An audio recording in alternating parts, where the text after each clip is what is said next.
All right, we're going to talk about how to assemble your arrows.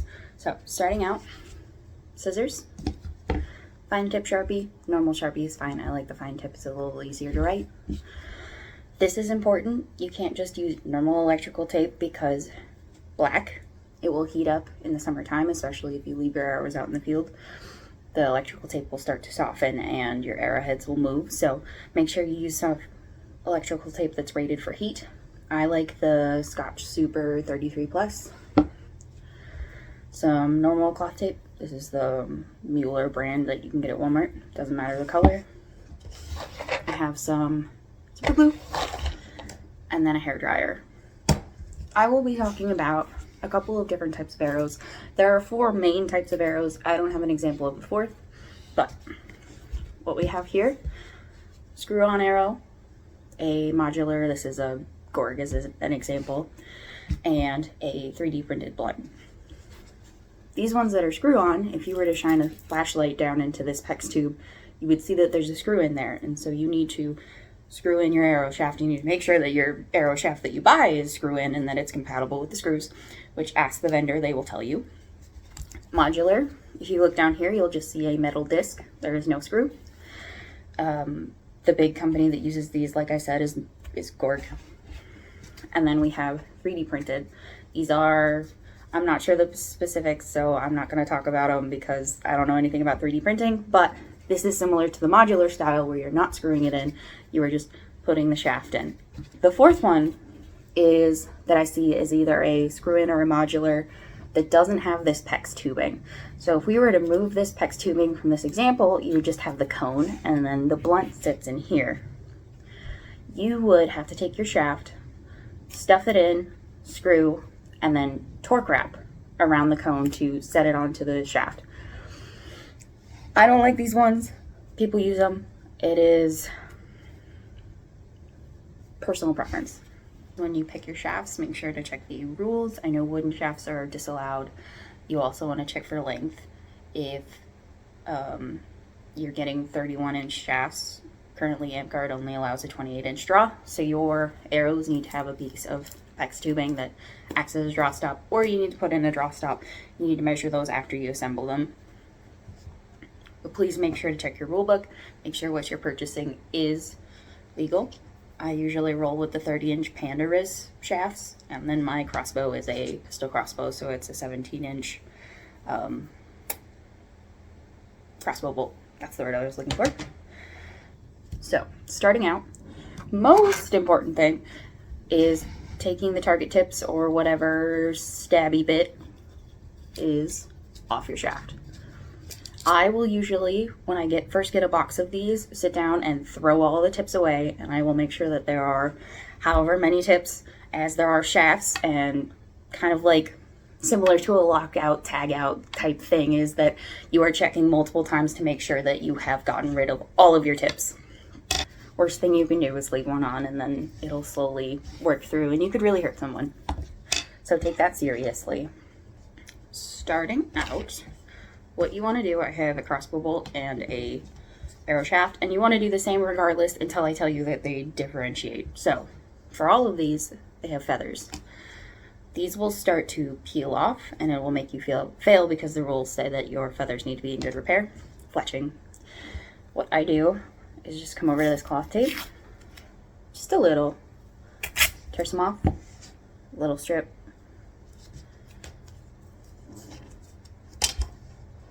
and just lay it over where this starts. And do that on all of your shafts. That'll keep this one peeling.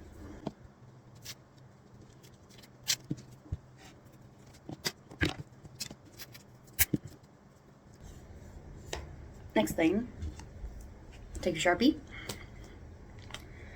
On your fletching, write your name, write your park, write a kingdom, whatever will help identify you. If you're the only insert name in the kingdom, you probably only need to write maybe your park. If you are one of like 10 Rowans or Ravens or whatever, park, kingdom, as much information as it needs to get back to you. Last names.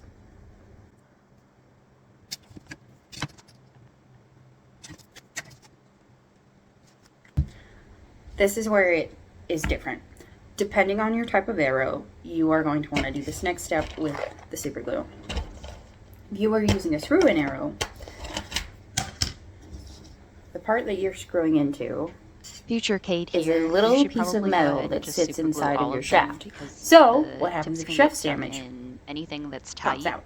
So And then when you 3D printed pull your shaft out of the arrow, shafts that this are metal piece is still screwed onto your arrow. tubing, And you have to do super many glue annoying it's gonna be a things to get a problem. piece of metal out of the screw of your arrow so that you can put a new shaft on. Super gluing this onto the shaft will, if your shaft starts to splinter, keep this attached so that you can screw it out and replace your arrow shaft. So I'm going to go ahead and hit all of these with just a little bit of super glue.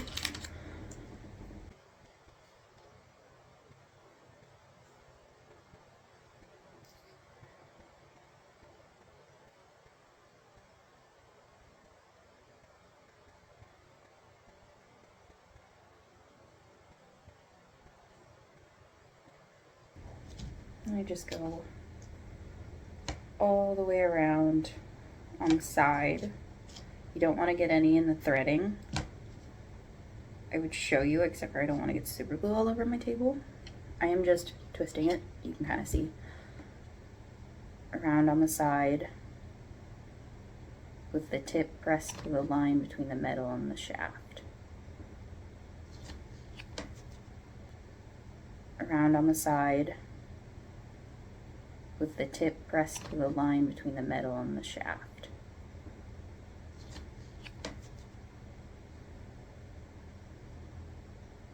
Alright. Another thing when you have the super glue out is if you are just rolling with the knocks that are on the shaft, you don't care about specialty knocks. I use specialty knocks, so I don't do this part. Super glue the knocks to the shaft because these will start to wiggle out. And the same thing if your shaft is damaged a little bit and starts to splinter, these will pull out and disappear. When you fire it, it'll stay on your bow and it'll fling off somewhere. If you use interchangeable knocks that you want to be able to move to a new shaft when your shaft breaks, electrical tape. Just a little around it, keep it in place. I am making sure these are dry because if they are wet and I shove them into that arrow, you are never getting that arrow off. Important to notice is that all shafts are different sizes. Something that will make your arrow fail. I'm going to take a normal arrow shaft and I'm going to put it in the square head.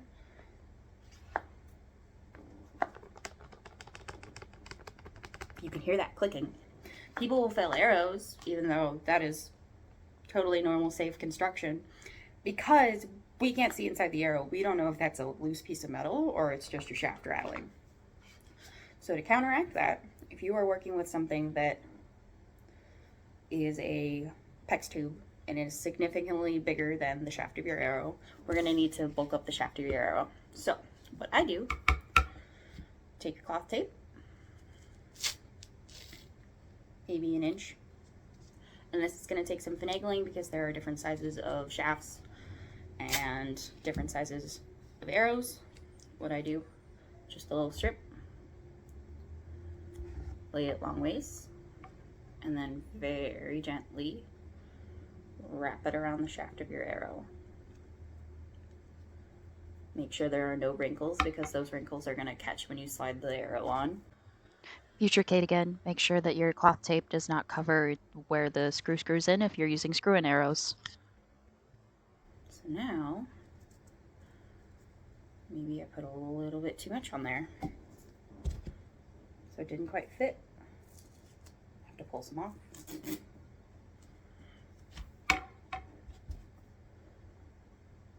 Now it fits. No clacking noises. So I'm going to need to do this for both the screw-on and the PEX, or the screw-on and the modular arrow, because they're both the same size PEX tubing.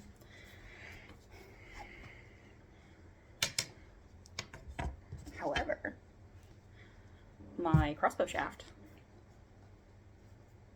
fits almost perfectly. Almost. So this doesn't quite fit. What you can do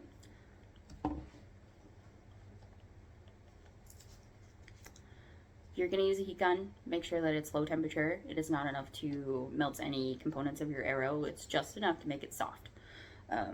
You'll tell if it's a little too warm because the little ends of your PEX tube will start to melt.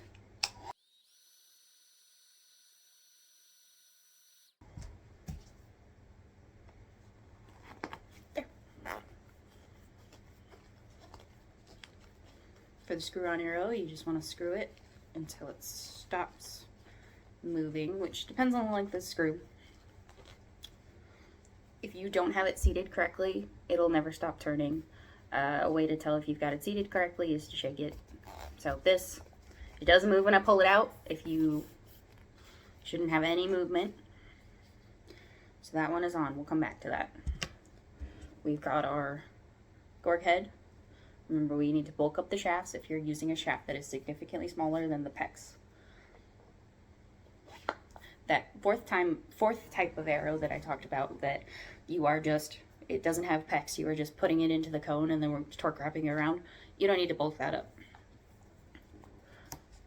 The last one I have sitting here is a 3D printed blunt. Ideally, your blunt print should be custom to your shaft, but we can't always control what we get. This one is just a little bit tight. And rather than just cranking it down and potentially breaking it, you're going to hit it with some heat. Same thing, make sure it's not too hot so that it melts it.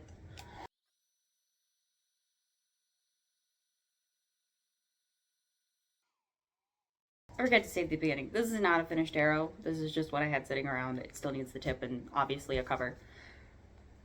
It just slides right in. A lot of them have like a fake stop. You need to do one more big oomph once you start to feel a little bit of resistance. So now that's seated. And a good test I like to do is make sure that the shaft isn't wobbling, that you can't break it. Within reason. A lot of times if you don't have it seated completely, you might be above these little supports. And if you just apply a little bit of pressure side to side to the shaft, it'll just snap. That's expensive. Don't do that. So I'm gonna put this one away because it's not finished. But so far, we have our crossbow bolt with our screw-on head, and we have our modular head with a normal arrow shaft. This just comes in and out because there's nothing it screws into. This is where your electrical tape comes in.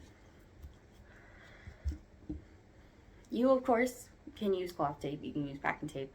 I prefer electrical tape because it's easier to swap out the shafts. If one of them breaks when I'm at an event, I can just swap it out for a new one. I usually bring a couple of extras that are ready to go. And then obviously it's heat resistant.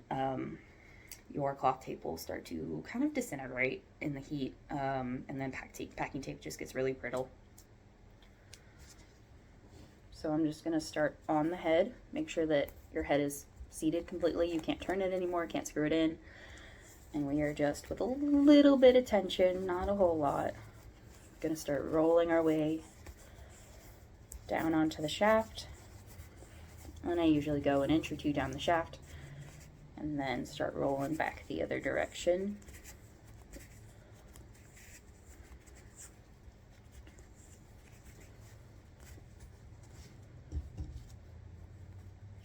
There. Then you shouldn't be able to move this at all. Should be completely tight. You shouldn't be able to unscrew it at all. That is a completed crossbow bolt. So we're going to do the same thing to the modular. Important that you make sure that the arrow shaft is completely seated against the metal so that you don't have this wobble while the arrow is flying. So we're going to do the same thing.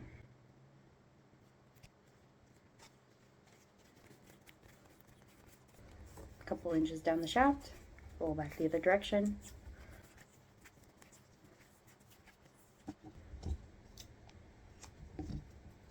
And then this shouldn't move.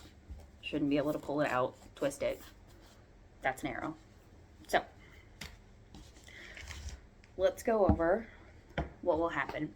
When you bring these arrows onto the field, you need to present them to either your champion, your monarch, whoever is in charge that day that knows something about arrows.